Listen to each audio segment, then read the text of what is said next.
మండలం ఎర్రగుంట్ల మండలంలో reserve forest area 1882 Madras act forest act ప్రకారం 973 ఎకరాలు ఉంది. అందులో మోడంపల్లి గ్రామ పొలంలో 200 చిల్లర,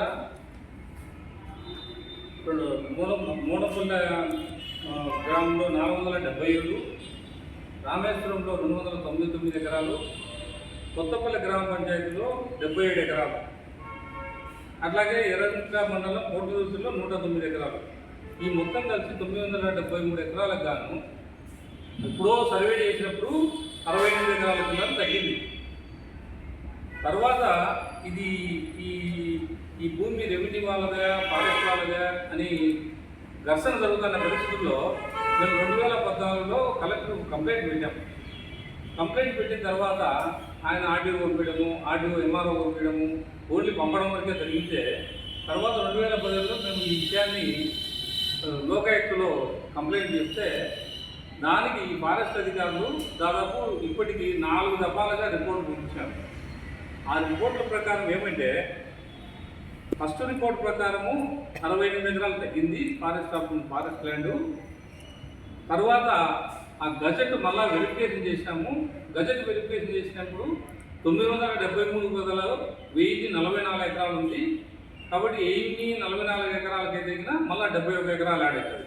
సో టోటల్ 139 ఎకరాలు తగ్గిపోయింది గజెట్ ప్రకారము అని చెప్పి వాళ్ళు రిపోర్ట్ ఇచ్చిన తర్వాత మళ్ళా ఎంఆర్ఓ ఎర్రగుంట్ల మండలం వాళ్ళు ఏం చెప్పినారంటే అది గజెట్ ప్రకారము లేదు ఫారెస్ట్ భూమి మా అడంగల్లో, కాబట్టి ఫారెస్ట్ భూమి అనేది ఎర్రగుంట్ల మండలం కోటూరు గ్రామంలో లేదు అని ఆయన స్టేట్మెంట్ ఇచ్చినాడు.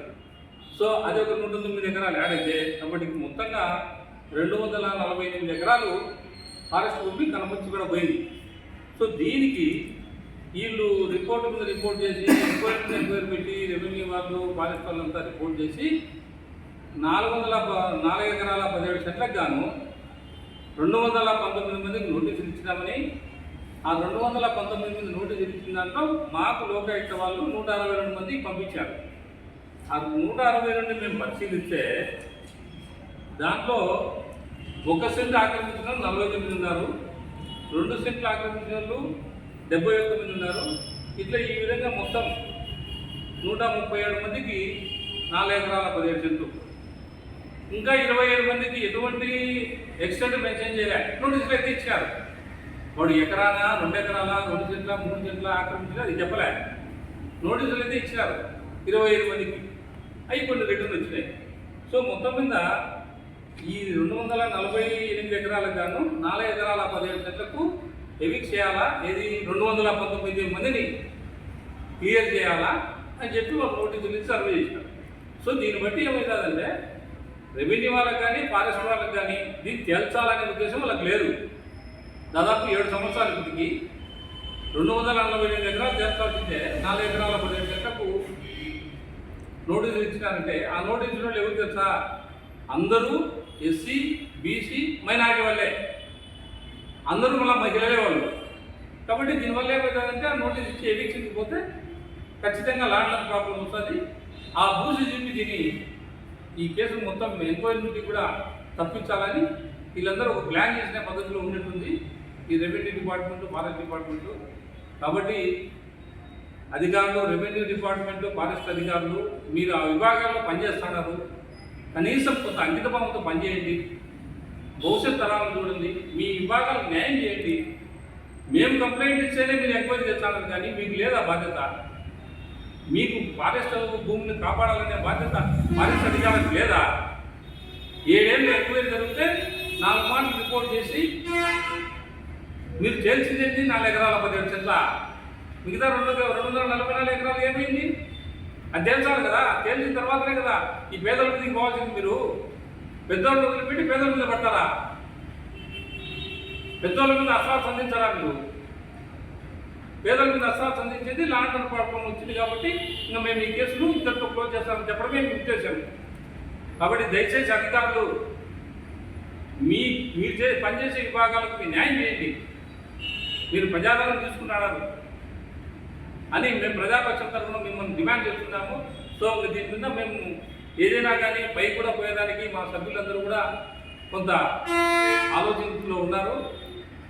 కాబట్టి దయచేసి ఇప్పటికైనా కానీ 244 ఎకరాలు ఎవరి అధీనంలో ఉంది, ఎక్కడుంది అనేది కానీ తెలుసండి.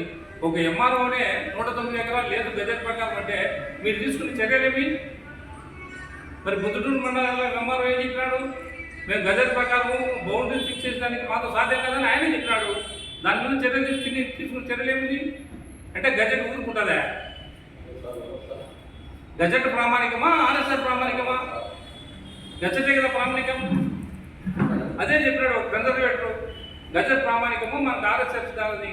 మరి ఆ విధంగా చెప్పినప్పుడు మరి ఎందుకు ఎంఆర్ఓ ఏం చేసినారు? మరి ఎంఆర్ఓని ఏం అడిగినారు? ఏం యాక్షన్ తీసుకున్నారు? ఆ రిపోర్ట్ మీద ఎవరికి పెట్టారు మీరు? ఏమిటిది? అదే కంప్లైంట్ కోసమే మీరు రిపోర్ట్లు ఇస్తాను కానీ చిత్తశుద్ధితో మీరు పనిచేయాలని కాదు అనేది తెలుస్తుంది. కాబట్టి దయచేసి ఇప్పటికైనా కానీ దీని మీద శ్రద్ధ పెట్టండి. 244 ఎకరాలు తీర్చిన తర్వాతనే ఆ 4 ఎకరాల చిల్లర పోండి. లేదంటే సమస్య వస్తుంది, ఖచ్చితంగా సమస్య వస్తుంది. అందరూ పేదలు, మహిళలు, ఎస్సీ, బీసీ, మైనారిటీ వాళ్ళు ఆ లిస్టులో ఉండేది మొత్తం అందరినీ.